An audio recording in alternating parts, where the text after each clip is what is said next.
বাংলাদেশের গৌরবময় পাট শিল্প আবারও বড় আঘাতের মুখে। মাত্র ৬ মাসে চতুর্থবারের মতো নতুন নিষেধাজ্ঞা চাপালো ভারত। এবার স্থলবন্দর দিয়ে ৪ ধরনের পাটজাত পণ্যের আমদানি সম্পূর্ণ বন্ধ। ১১ আগস্ট ভারতের বৈদেশিক বাণিজ্য অধিদপ্তর হঠাৎ এক বিজ্ঞপ্তি জারি করে। তাতে জানানো হলো, পাটের বস্তা ও ব্যাগ, ব্লিচড ও আনব্লিচড বোনা কাপড়, কর্ডেজ দড়ি সবই স্থলপথে প্রবেশ বন্ধ।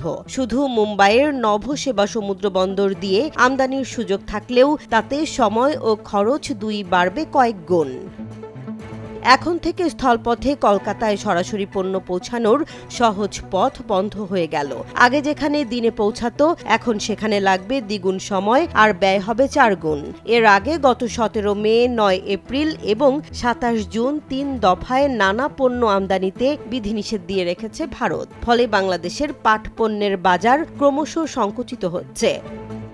এদিকে পাট ও বস্ত্র মন্ত্রণালয়ের সচিব আব্দুর রউফ বললেন, ভারত যে অশুল্ক বাধা দেবে এমন আশঙ্কা আগেই ছিল, তাই বিকল্প বাজার ও মূল্য সংযোজিত পণ্য তৈরির প্রস্তুতি নিয়েছি। শেষ পর্যন্ত হয়তো এই ধাক্কাই হবে আমাদের জন্য শাপে বর।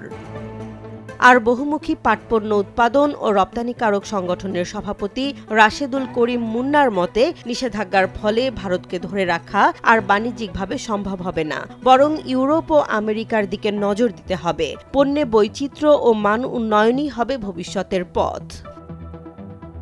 বাংলাদেশের সোনালী আঁশ আজ নতুন চ্যালেঞ্জের মুখে। এই ধাক্কা কি হবে পতনের সূচনা নাকি নতুন দিগন্তের শুরু? সময়ই দেবে তার উত্তর।